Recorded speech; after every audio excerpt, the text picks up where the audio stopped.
है 5 तारीख के दिन, और 5 तारीख से पहले हम लोग ये मामला भी शॉर्ट आउट कर लेंगे।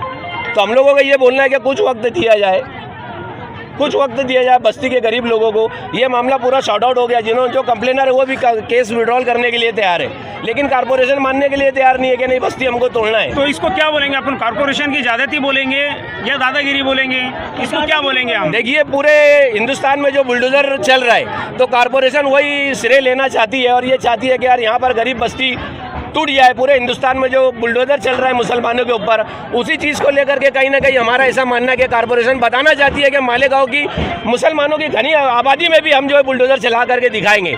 इसका मतलब यही हुआ कि मुसलमानों के ऊपर ज्यादती है। हाँ, ये गरीब लोगों के ऊपर है, मुसलमानों के नहीं, माइनॉरिटी के ऊपर ज्यादती है। हम सिर्फ मुसलमान का नाम नहीं लेंगे, गरीब लोगों के ऊपर ज्यादती है। गरीब पेट काट काट के पैसा जमा कर रहा है और उसके साथ हो रहा है। सेटलमेंट भी तैयार हो गया है, हमने डिपार्टमेंट के लोगों को दोनों से बात भी करवा दी, लेकिन वो बोल रहे लिखित में दो। अभी संडे होने की वजह से हाईकोर्ट में क्या लिखित देंगे? अगर केस 2 दिन छुट्टी है, केस विड्रॉल करने वाला भी चाहे ना तो छुट्टी के दिन नहीं कर सकता है। तो कारपोरेशन को चाहिए कि वो हमको बस्ती को वक्त दे, 24 घंटे का वक्त दे, हम पूरा खोल के देने के लिए तैयार है। तो कारपोरेशन का काम था कि उन्होंने रुक जाने का था। एक अपनी लेवल के ऊपर तो भी उन्होंने, है ना, तुम्हारे जो वरिष्ठ लोग हैं मालेगांव के आवाम के जो भी जिम्मेदारान है, उनकी भी बात नहीं मान रहे, वो भी बात कर रहे हैं। तो इसके पीछे का क्या राज है? अब इसके पीछे का तो कुछ लेन देन वाला ही राज है, इससे ज्यादा और क्या हो सकता है? ये आवाम पूछ रही, ये आवाम की तरफ से तो हम लोग भी यही बोल रहे हैं कि कहीं ना कुछ सेटलमेंट का मामला है, कहीं ना कुछ किसी को कुछ मिला होगा तब ये कर रहे हैं। तो इसके आगे का सोल्यूशन क्या रहेगा साहब? आप हम तो ये चाहेंगे कि आप लोगों के चैनल के माध्यम से हम ये चाहेंगे कि यार हमको वक्त दिया जाए, हमको ज़्यादा नहीं 24 घंटे का वक्त दीजिए, हम लोग खुद खोल के देंगे। तो पूरी बस्ती तैयार है। आप जो कमिश्नर है उनसे बात करो। हमने कमिश्नर साहब से ही बात की है, कमिश्नर साहब बोलते हैं नहीं कुछ नहीं हो सकता, तुमको खाली ही करना पड़ेगा। आज 275 लोगों की जिंदगी का सवाल है, उनका जो सामान है वो रोड के ऊपर आ गया है। सर ये टोटल 54 घर तोड़ने का ऑर्डर है, लेकिन कारपोरेशन ने पूरी बस्ती के ऊपर बुलडोजर लगाया है। और इनके पास मोजनी सीट भी नहीं है, कारपोरेशन के पास मोजनी सीट भी नहीं है, और उनको ये भी नहीं पता है कि कहाँ से कहाँ तोड़ना है, लेकिन ये पूरी बस्ती तोड़ना है। तो कहीं ना कहीं ये लोगों की थोड़ा सा वो है ना, मिली भगत हम मानेंगे ना। लापरवाही नहीं, मिली भगत है, उनको मालूम है। उनके पास मोजनी सीट चाहिए, जो घर पे नोटिस दिए वो घर पे आप अगर कोई नोटिस नहीं लेते तो आप वो घर पे चिपकाओ, उसके बाद वो घर पे आप कार्रवाई अगर करोगे तो वो जायज कार्रवाई रहेगी। ये लोगों का कहना है साहब के आज तक उनको एक नोटिस मिली नहीं, फिर नोटिस किसके पास में जमा हुई? नोटिस जो है ना ये लोगों ने अपने पास रख लिए थे, और एंड टाइम पे 2 दिन पहले नोटिस लोग लेकर के आए।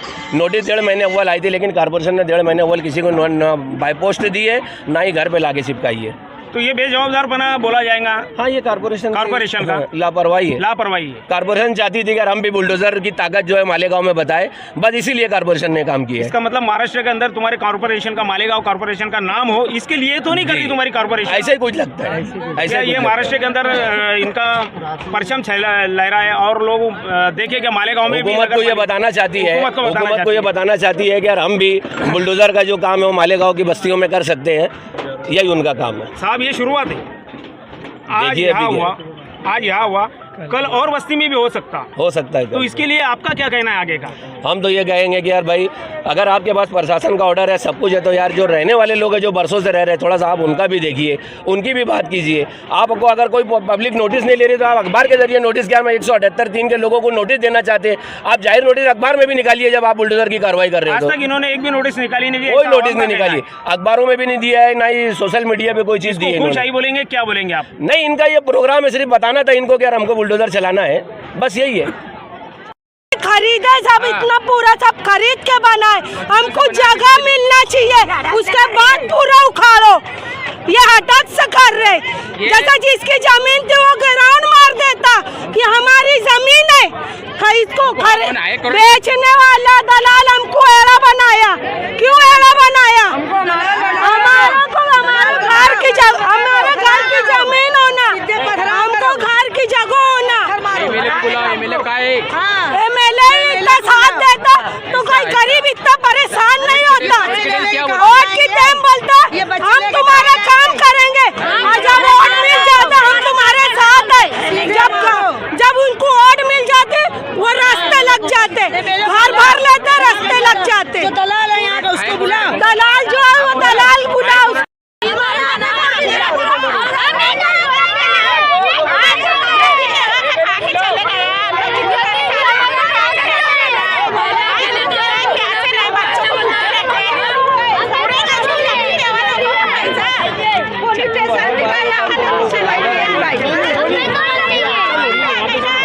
थोड़ा नीचे बाल बच्चे लेके कहाँ जाएंगे? आदमी भी नहीं है ना, आदमी भी नहीं, पैसा दिए ना हम लोग। चलो ऊपर जगह में तो बच्चे ना, ऊपर जगह पे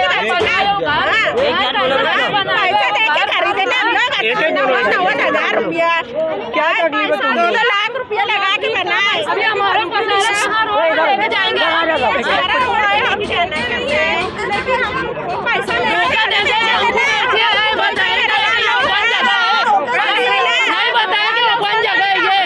कार्रवाई करने से पहले आपको इत्तला दी गई थी?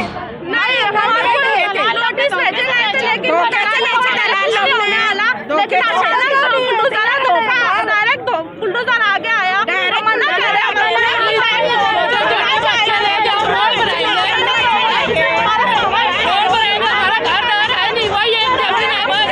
पहले तुमको नोटिस मिली क्या? नोटिस नहीं मिला हमारे हाथ तक। तो वही जमीन माफियाओं के खिलाफ दिखा ना मुझे। जमीन माफियाओं की मेहरबानी से गरीब परेशान।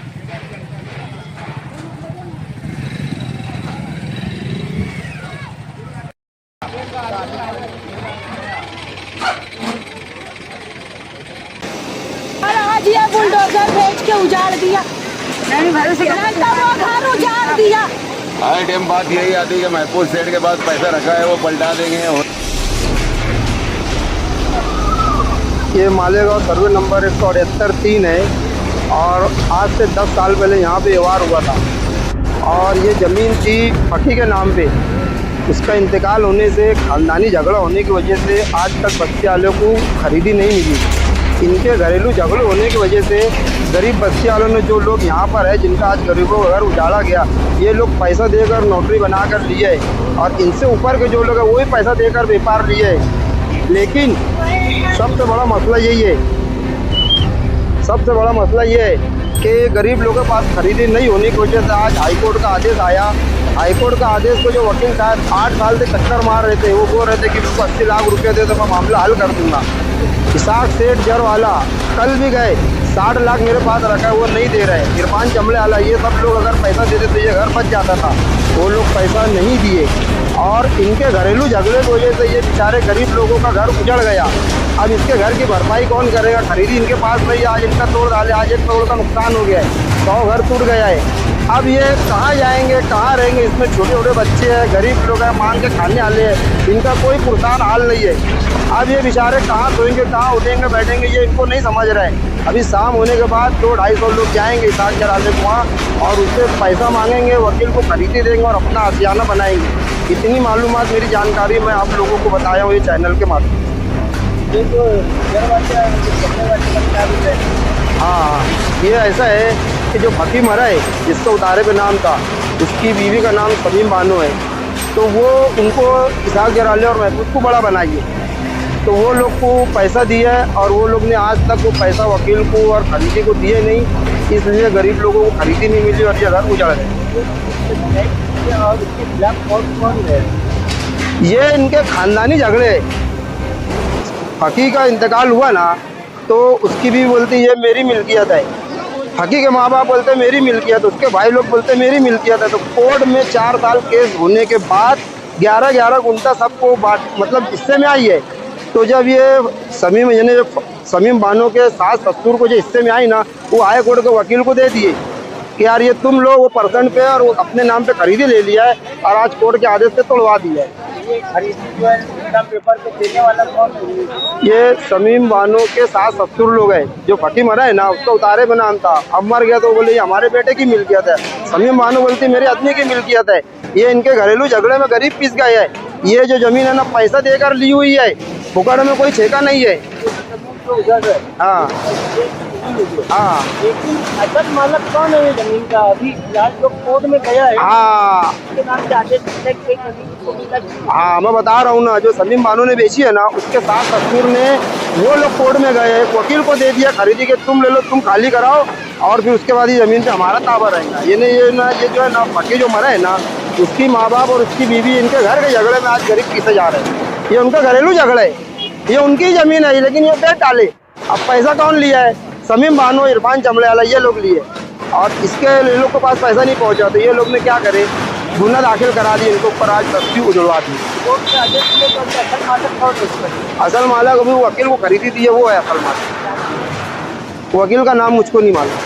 सिराज अहमद जो है एवार करा था इसके अंदर, शफीक एवार करा था। ये लोग प्लॉट खरीदे हैं, ये लोग खरीद कर बस्ती वालों को दिए, और ये आगे का जो पैसा है शमीम बानो को, इरफान चमड़े वालों को पैसा दिए।